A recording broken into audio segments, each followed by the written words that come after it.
श्री स्वामी समर्थ। गुरुवारचा एक छोटा उपाय, घराची गरिबी होईल कायमची दूर। नमस्कार भाविकांनो, मराठी धार्मिक उपाय या चॅनलवर आपले स्वागत आहे। गुरुवार हा देवांचा गुरु बृहस्पती यांचा आणि भगवान विष्णूंचा वार। लक्ष्मी मातेला प्रसन्न करण्यासाठी गुरुवार हा सर्वोत्तम दिवस मानला जातो।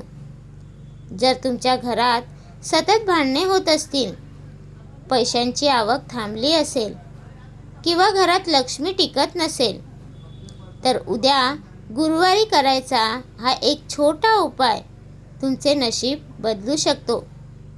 खूप मोठा खर्च किंवा मोठी पूजा नाही, तर घरातील वस्तूंनीच आपण लक्ष्मीला प्रसन्न करणार आहोत। व्हिडिओ शेवटपर्यंत नक्की पहा।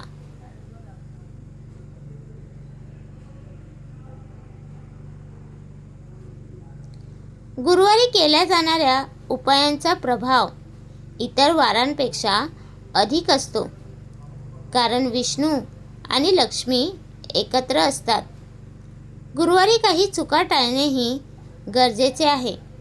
उदाहरण, गुरुवारी नखे कापणे किंवा केस धुणे टाळावे।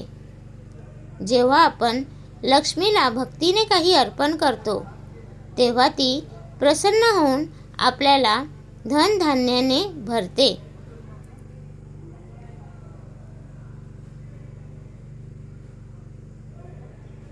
उपाय 1. हळदीचा टिळा आणि श्री। गुरुवारी सकाळी लवकर उठून स्नान करा। पिवळे कपडे शक्य असतील तर घाला। आता थोडी हळद घेऊन त्यात थोडे गंगाजल किंवा शुद्ध पाणी मिसळून पेस्ट बनवा। आता कृती, तुमच्या घराच्या मुख्य दरवाजाच्या दोन्ही बाजूला उंबरठ्यावर या हळदीने श्री हे अक्षर लिहा। हे करताना मनात लक्ष्मी मातेचे स्मरण करा। फायदा, मुख्य दरवाजातून लक्ष्मीचा प्रवेश होतो, त्यामुळे हे केल्याने घरात सुखसमृद्धीचे आगमन होते। उपाय 2. तुळशीची सेवा, अत्यंत प्रभावी। कृती, गुरुवारी संध्याकाळी तुळशीपाशी एक गाईच्या तुपाचा दिवा लावा। त्या दिव्यामध्ये थोडी कापूरची वडी टाका। दिवा लावताना ओम नमो भगवते वासुदेवाय नमः हा मंत्र 11 वेळा म्हणा। त्यानंतर तुळशीला थोडे कच्चे दूध अर्पण करा। फायदा, तुळशीला लक्ष्मीचे स्वरूप मानले जाते। या उपायाने घरातील नकारात्मक ऊर्जा नष्ट होते। उद्या गुरुवारी कोणालाही पैसे उसने देणे टाळा, यामुळे लक्ष्मी घराबाहेर जाते असे मानले जाते। तसेच घरातील मुख्य द्वार गुरुवारी संध्याकाळी अंधारून ठेवू नका, तिथे एक दिवा नक्की लावा।